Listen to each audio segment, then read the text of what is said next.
Tension انسان اس وقت لیتا ہے جب اللہ سے آگے نکلنے کی کوشش کرتا ہے، جو کہ لوگ کر رہے ہیں، جو کہ لوگ عورت چاہتی ہے کہ میرا میاں بس مجھے دیتا رہے. نہیں بھائی، اس سے یہ لالچ ہے، آپ کا امیج خراب ہو جائے گا شوہر کی نظر میں. وہ کہے گا میری بیوی لالچی ہے، پیسے پہ نظر لگا کے بیٹھی ہوئی ہے. اس سے ہو سکتا ہے اگر یہ استغنا ہوتا، قناعت ہوتی تو اللہ بہت زیادہ. میں ایسے مردوں کو جانتا ہوں، ان کے دل اتنے بڑے ہیں، وہ کہتے ہیں، مجھے بتاتے ہیں یار اگر میری بیوی میں لالچ نہ ہوتی میں اپنی ساری پراپرٹی اس کے نام کر دیتا، لیکن لالچی ہے، میرا دل نہیں کرتا. اب اس عورت کو کیا پتا کہ تو نے چند پیسوں کی لالچ میں کروڑوں روپے کا اپنا نقصان کر دیا. بعض اولاد قناعت پسند ہوتی ہے، ابا کی جائیدادوں پہ نظر نہیں رکھتی. وہ کہتے ہیں ابا آپ ہم سے لو. باپ کا دل اتنا بڑا ہو جاتا ہے، یار میں سب کچھ ان کے لیے، ان کو زندگی میں دے کے چلا جاتا ہے وہ. لیکن وہ باپ کرے گا جس کو اولاد کے بارے میں اطمینان ہوگا کہ میری دولت پہ نظر نہیں ہے، یہ میری خدمت کرتے ہیں اللہ کے لیے. لیکن جب باپ کو یہ احساس ہونا شروع ہو جاتا ہے نا یہ لالچی ہیں، ایسے باپ ہم نے دیکھے ہیں، وہ کہتے ہیں سارا ٹرسٹ میں دے دو، ان کم وقتوں کے 1 روپیہ نہیں دوں گا، اور روڈ پہ پھر رہے ہوتے ہیں. وہ بالکل صحیح ہوتا ہے ایسے بچوں کے ساتھ. تو بھائی اللہ تو اس سے زیادہ، یہ اللہ کا تو اس سے زیادہ ہے. اللہ کہتے ہیں مجھ سے ناجائز طریقے سے چھیننے کی کوشش کرو گے، دیوالیاں نکال دوں گا تمہارا. اگر دوں گا بھی نا تو دل سے سکون چھین لوں گا. دولت کا مقصد سکون ہوتا ہے. دیکھو اللہ اگر ظاہری میں دولت چھینتا رہتا ہے نا تو آزمائش ختم ہو جاتی ہے. ہم کہتے ہیں وہ ناجائز کرتا ہے، دیکھو اتنا وہ تو غریب ہے اور حلال کمانے والے اتنے کروڑ پتی. تو اللہ نے ظاہری طور پر دولت حرام کمانے والوں کو بھی دی ہے، لیکن سکون اللہ نے ان سے چھین لیا ہے. جا کے دیکھو گھروں کے اندر، ہم تو اتنے کیسز آتے ہیں، میاں بیوی میں محبت نہیں ہے، اولاد میں بیوی شوہر مرنے والے انگوٹھے لگوا کے اپنی جائیداد اپنے نام کرا لی. صحیح ہے نا؟ ایسے ایک بزرگ نے ایک بڑا اچھا واقعہ سنایا، بہت زبردست، کہ تقویٰ کسے کہتے ہیں. عورت کو ایسا ہونا چاہیے، تقویٰ اسے کہتے ہیں. یہ سوچ بن جائے نا تو بڑی سکون کی زندگی. تو وہ انہوں نے ایک واقعہ بتایا کہ ایک آدمی نے کہیں چھپ کے شادی کر لی، پرانے زمانے کا واقعہ ہے، اور پہلی بیوی کو نہیں بتایا. جب شادی کی ہے تو موت سے چند دن پہلے بتا دیا ہوگا، یا پتہ چل گیا ہوگا، یا پتہ چلنے کی وجہ سے ہی مرے ہوں گے، واللہ عالم. بہرحال وہ انا للہ ہو گیا. ان کو جیسے پتہ چلا، ان کا چانس یہی ہوتا ہے کہ جب پتہ چلے گا تو اب آپ کی زندگی کے دن بہت تھوڑے سے رہ گئے، انتقال ہو گیا. اب وہ عورت کہیں گاؤں دیہات میں دوسری زوجہ رہتی تھی، تو پہلی کو خیال آیا کہ ٹھیک ہے میرے میاں نے صحیح کیا، غلط کیا، لیکن وراثت میں اس بیوی کا حصہ بہرحال بنتا ہے. آج کل یہ سوچ نہیں ہے، بھائی شرم، یہ میرے لیے حرام ہوگا اگر میں اس کا حصہ کھاؤں.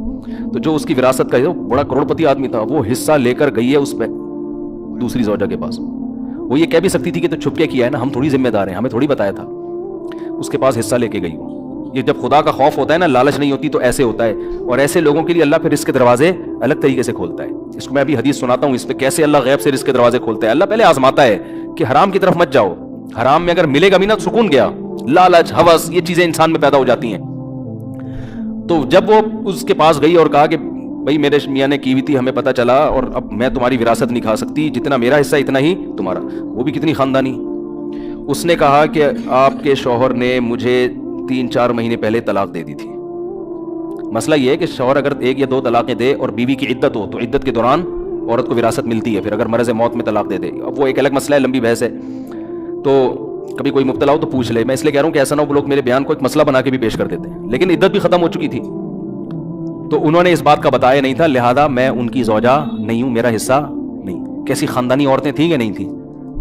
وہ الگ بات ہے، ٹینشن سے میاں مر گیا، وہ الگ، وہ تو عورت نہیں پسند کرتی نا، یا ہو سکتا ہے کسی اور وجہ سے مرا ہو. لیکن ہونا یہی چاہیے معاشرے میں، بھائی جو میرا حصہ نہیں ہے وہ میں کسی قیمت پہ نہیں لے سکتا. ایک خاتون نے مجھے امریکہ سے فون کیا کہ میرے شوہر نے مجھے ڈیورس دی ہے، تو وکیل یہ کہہ رہا ہے، عدالت قانونی حق یہ ہے کہ آدھی پراپرٹی میرے شوہر کی اب کس کے نام ہوگی؟ بولیں میرے نام ہو. اور میرا شوہر ایسا، میرا شوہر ویسا، میرا وہ بڑا ظلم بیان کر رہی تھی. میں نے کہا آپ کا شوہر جیسا بھی تھا، نالائق تھا، ظالم تھا، جب اس نے آپ کو طلاق دے دی تو شریعت کی روح سے اب عدت کا خرچہ اور مہر کا خرچہ، اس کے علاوہ آپ کچھ اور لینے کی مجاز نہیں. امریکہ کے لا کے حساب سے آپ نے اگر لے لیا تو قانون تو کچھ نہیں کہے گا، لیکن اللہ کہے گا آپ کو یہ پیسہ آپ کے لیے حلال. بولتے کیوں نہیں کہیں میرا میاں تو ظالم تھا. میں نے کہا جو ظلم تھا تو علیحدگی ہو گئی نا، بس تلافی ہو گئی اس ظلم کی، اب نہیں رہ رہا آپ کے ساتھ، وہ ختم قصہ. ہاں بچوں کا خرچہ وہ کہہ رہی وہ تو ویسے ہی دے رہا ہے بچوں کا خرچہ. میں نے کہا بچوں کا لے سکتی ہیں اپنا خرچہ، اور میں نے کہا بچوں کا خرچہ بھی آپ 2 مفتیوں کو درمیان میں ڈالیں، کیونکہ امریکہ کا لا امریکہ کے حساب سے خرچہ دے گا. شریعت کس کے حساب سے مانگے گی خرچہ؟ اسلام کے حساب سے مانگے گی. تو اتنا خرچہ لینا جائز ہے جو شریعت کی روح سے صحیح بنتا ہو. اس سے زیادہ بچوں کا بھی نہیں لے سکتی، اپنا تو لے ہی نہیں سکتی. وہ خاتون میں اللہ کا خوف تھا، انہوں نے کہا میں اپنی پورا کیس ختم کرتی ہوں، مجھے نہیں چاہیے حرام پیسہ. لیکن یہ میرے پاس 18-20 بلکہ فتویٰ تو میں جب سے 20 سال ہو گئے مجھے فون پہ مسائل بتاتے ہوئے, 20 سال میں ایک کیس آیا ایسا. سمجھ میں آ رہی ہے بات؟ لیکن جہاں مرد کو موقع ملتا ہے پیسہ ہتھیانے کا, مرد نہیں چھوڑتا. جہاں عورت کو موقع ملتا ہے عورت, اور وہ تو کہتے ہیں تو قانون ہے بھائی, یہ قانون پہلے خدا کا قانون ہے. خدا نے, اللہ نے قرآن میں بیان کیا عورت کتنا پیسہ لے سکتی ہے کتنا نہیں لے سکتی. یہ ساری چیزیں قرآن نے بیان نہ کی ہوتی پھر آپ کہتے. تو قرآن ڈیفائن کر چکا ہے. قرآن سے آگے آپ کیوں نکل رہے ہیں بھائی, اللہ سے آگے کیوں نکل رہے ہیں؟ قرآن کے الفاظ دیکھو, فلا وربک لا یؤمنون حتی یحکموک فیما شجر بینہم. اے نبی تیرے رب کی قسم یہ اس وقت تک مومن نہیں ہو سکتے جب تک شریعت سے فیصلہ نہ کروائیں. جب تک آپ اسلام سے فیصلہ نہیں کرواتے اللہ نہیں مانتا. ایسے تو لا الہ الا اللہ پڑھنے پر گورنمنٹ نے کوئی پابندی تھوڑی لگائی ہے. گورا 100 دفعہ پڑھ لے گا لا الہ الا اللہ محمد رسول اللہ, وہ کیوں نہیں پڑھ کے دے رہا؟ اس کو پتا ہے بھائی یہ سارا اسلام کو فالو کرنا پڑے گا. آپ صلی اللہ علیہ وسلم کے چچا ابو طالب کلمہ کیوں نہیں پڑھا انہوں نے؟ موت کے وقت نبی صلی اللہ علیہ وسلم کہہ رہے ایک دفعہ پڑھ لے. ان کو پتا ہے پڑھنے کا مفہوم کیا ہے. مطلب یہ کہ پھر میں اپنا دین چھوڑ دیا, اس دین کو فالو کروں گا. آج پڑھتے جا رہے ہیں, کلمہ بھی پڑھتے جا رہے ہیں, لیکن اس کا نہ مفہوم سمجھ رہے ہیں, نہ اس کا مطلب سمجھ رہے ہیں, نہ اس کو فالو کر رہے ہیں. خیر جلدی سے بات کو سمیٹ کے ختم کروں. اب دیکھو ایک اور الٹا کام کیا ہو گیا, موسیٰ علیہ السلام راستہ بھول گئے. ہم کہتے ہیں او یار شٹ یہ کیا ہو گیا یار, ٹینشن ہو گئی. اب بیگم بھی بولتی ہے مروا دیا. میرے ابا نے اجنبی بندے سے میری شادی کرا کے مجھے مروا دی. میں ابا سے کہہ رہی تھی ابا بندہ آئی ڈی کارڈ تو چیک کرو اس کا. ابا کیا کہہ رہے ہیں, دیکھو بیٹا کوئی اس ملک میں کسی کمزور کی خدمت نہیں کر رہا تھا, یہ مسافر تھا, اس نے میری بیٹیوں کی خدمت کی بغیر کسی لالچ کے. یہ اس کی علامت ہے. یہ بندہ کیا ہے, ایک نمبر. ابا ان چیزوں کو فوکس کر رہے ہیں نا. پھر بیٹا یہ جب تم اس کو لے کر آئی ہو اس نے نظر اٹھا کے تمہاری طرف نہیں دیکھا, یہ شریف آدمی ہے. بیٹا یہ امانت دار ہے, تم نے خود کہا نظر نیچی اس کی. جو کسی کی بہن بیٹی میں خیانت نہیں کر رہا وہ بیوی کے حقوق میں کیسے خیانت کرے گا, ہے بھائی. اور اہم بات یہ ہے اس نے اس پر کوئی اجرت نہیں مانگی ہم سے, اللہ کے لیے خدمت کی ہے. اور صحت مند بھی ہے, اگرچہ کما نہیں رہا لیکن جو صحت مند ہوتا ہے وہ جب چاہتا ہے کما لیتا ہے. دیکھو دو چیزیں رکاوٹ بنتی ہیں, یا تو صحت نہ ہو پھر انسان نہیں کما سکتا, یا صحت مند تو سست ہو. سست لوگ کبھی بھی, میں ایسے ایسے سستوں کے جانتا ہوں الحمدللہ ہمارے محلے میں ہیں کہ آپ حیران ہوں گے ان کی. آپ کہیں گے یار ان کو انعام ملنا چاہیے, لیکن بہت زبردست صحت اٹھتے ہی نہیں. میں واقعہ سناؤں تو آپ حیران ہو جاؤ, آپ ہنس ہنس کے زمین پہ لیٹ جاؤ. سچے واقعات ہیں, ابھی چھوڑو یار سنانے نہیں چاہتا میں, اب موضوع چینج ہو جائے گا. سچے واقعات ہیں, جھوٹے نہیں ہیں. سست کے ایسے واقعات ہیں جو آپ کہو یار ایسا بھی ہوتا ہے, لیکن وہ میں مسجد میں سنا مجھے بھی مناسب نہیں ہے. کبھی چھاؤں میں آئیں گے اکیلے انشاءاللہ میں آپ کو سناؤں گا. مسجد میں سنانے کے نہیں, ایسے سست ہیں کہ بس چھوڑو یار کیا بتاؤں میں آپ. تو سست کتنا بھی صحت مند ہو, اول تو تھوڑے دن تک صحت رہتی ہے, پھر وہ سست آدمی ویسے بیمار ہو جاتا ہے. تو انہوں نے دیکھا کہ نہ ان کے اندر سستی ہے, نہ یہ کمزور ہیں, اور ایماندار بھی ہیں. رزق کون دے گا؟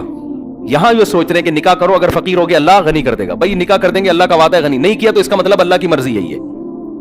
یہ شعیب موسیٰ علیہ السلام کے جو سسر تھے ان کی یہ سوچ تھی.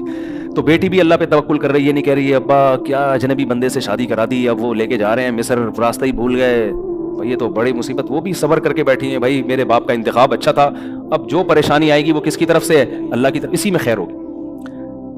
اور کمال کی بات جا کے نبوت ملی. تو نبوت ملتے ہی جن سے فرار ہو کے گئے تھے, اللہ کہنے جانا کی طرح سیدھا فرعون کے پاس, اس کے محل میں جا کے کہنا ہے کہ تو رب نہیں ہے, رب کون ہے, اللہ ہے.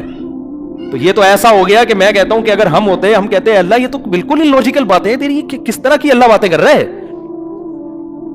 میں موسٹ وانٹیڈ آدمی, مجھے تو وہ بھنک پڑے گی قتل کر دیں گے.